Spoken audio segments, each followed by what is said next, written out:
Hey, what's up guys, it's Ryan and welcome to week number 59 of the top 5 Skyrim mods of the week. Now hopefully you guys will enjoy the mods that I've picked out for this week. Starting off at our number 5 spot, we have RJ's Tweaks 5, Enchanting. Now I always like little overhauls and little changes to the game that really mix up what, the base game is. Now this mod really changes what enchanting is and how to actually do it. Vendors will now rarely sell soul gems. Finding soul gems on creatures and in chests in the wild are now very rare. Soul gems are now mainly created at the forge depending on your enchanting skill, and now you can combine multiple soul gems to upgrade into a larger gem. Now basically what this means is whenever you go into a smithing station, under the mist category you'll be able to craft soul gems. Now I believe whenever you start off you'll only be able to actually make petty soul gems using other little materials here and there, and once that's created then you'll be able to move up and you can create more and more.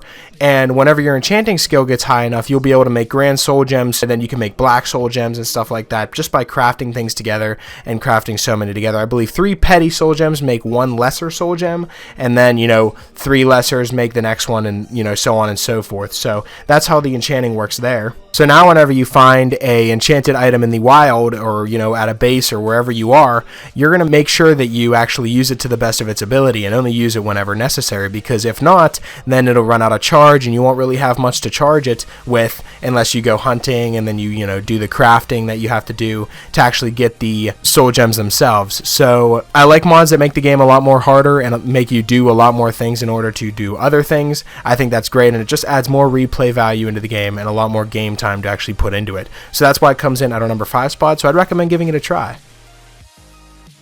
Coming in at our number 4 spot, we have Dragon Carved Regal Armor.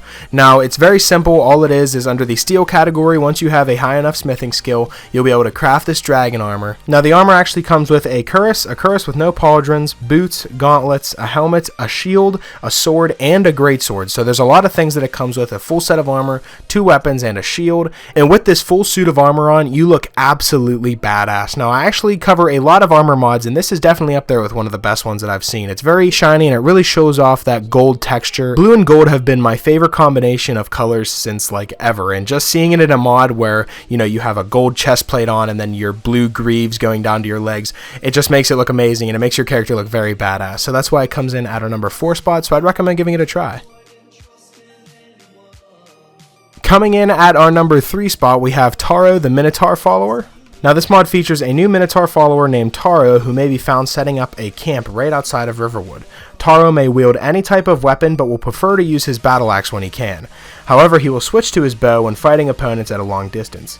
He starts with about 500 health at level 10, and he will level with your character all the way up to 100. Now there's also a very interesting backstory along with this follower. Basically what it is whenever the Minotaur was very little, a bunch of bandits raided where they were staying.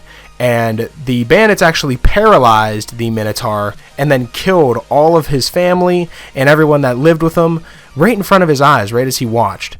And it makes you feel really bad for him, and whenever you start and you actually get the Minotaur to follow you, it makes me just want to go and clear some bandit camps.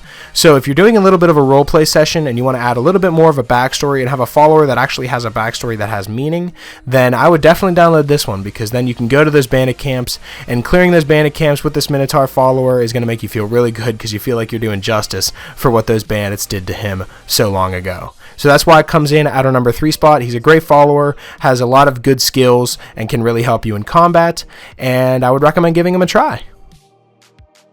Coming in at our number 2 spot, we have War, Spock Enchantments Volume 1. Now this adds a whole bunch of new enchantments into the game. Now I honestly thought that they wouldn't be able to come up with any more enchantments that haven't been put into the game yet that would actually be super useful. But boy was I wrong. This adds 12 new enchantments into the game, and all that can be disenchanted and enchanted on different items as well. And the new enchantments are, there's a teleportation strike, which teleports you to your target and summons a bound sword so you can take him out. There's a teleportation bow, which teleports you behind your foe that you shoot with the bow. And then there's a teleportation grapple, which pulls the target towards you and summons a bound sword so you can finish them off. There's a teleportation pushback, which whenever you hit them will teleport them away from you, so let's say you're low on health, it'll actually come in handy. There's the double tap enchantment, which every hit fires 2 bound arrows right into the person that you hit. Then there's triple tap, which every time you hit them has a chance of firing 3 bound arrows into them. There's an Arrow Storm, which is a small chance to fire a bunch of arrows at your target. There's the Telepocket enchantment, which whenever shot or hit will pickpocket the target while sneaking. It would be more useful on a bow, not on like a dagger or a sword, because you could just pickpocket them right there. But if they're really far away and you shoot them with your Telepocket, you'll be able to pickpocket all their items right off of them just by using the arrow itself from very far away. There's Inflict Rigor Mortis enchantment, which is a small chance of freezing an attacking enemy in place for about 3 seconds. There's Reflect Projectiles, which reflects all projectiles when blocking. This includes spells and arrows.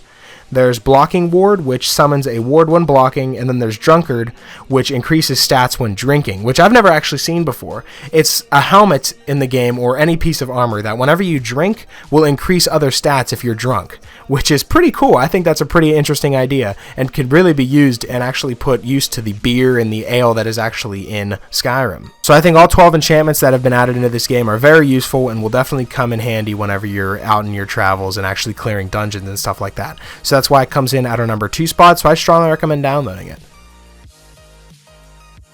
Coming in at our number 1 spot, we have Inahime. I'm pretty sure that's how you pronounce it.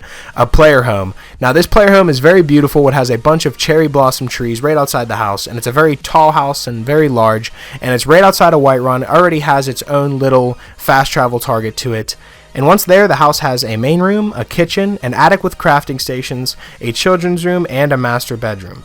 The children's room has bunk beds and are actually usable. Now I'm going to be giving you guys the full tour of the entire house, so let's begin.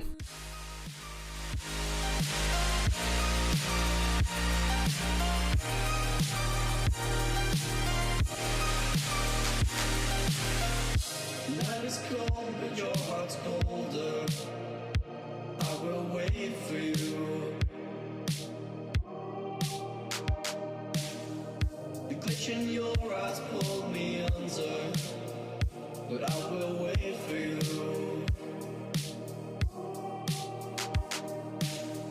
There's nothing left for me to do than run and act myself a fool. No point in trusting anyone. Your eyes of diamonds keep me up. Never thought that it could be this rough. No point in trusting anyone.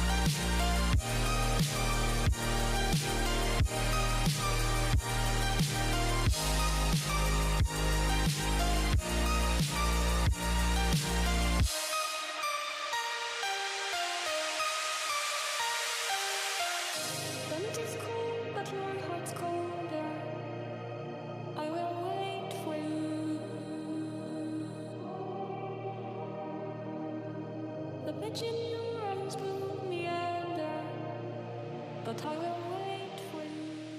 So as you can see, there is a lot of content jam-packed into this house, and it looks like a lot of time and effort was put into this house and actually putting it together, getting the lighting right, getting all the objects to actually stay where they are, and it's very beautiful. All the scenery in the house is amazing looking, and whether you have a new character or an existing character, this house would be perfect for you because it has pretty much everything you're going to need, and that is definitely why it comes in at our number 1 spot, so I'd strongly recommend downloading it. So that's pretty much it for this week's episode of the Top 5 Skyrim Mods of the Week. Hopefully you guys did enjoy, and if you did, I would appreciate it if you left a like and subscribe if you're new. It helps me out a lot. And if you have any mods you'd like me to cover in future Top 5 mod episodes, be sure to let me know in the comments below, or you can follow me on Twitter. I'll be sure to leave my Twitter in the description, and you guys can follow me on there and leave me suggestions through there as well. And yeah, that's pretty much it. Hopefully you guys did enjoy, and I'll talk to you guys later.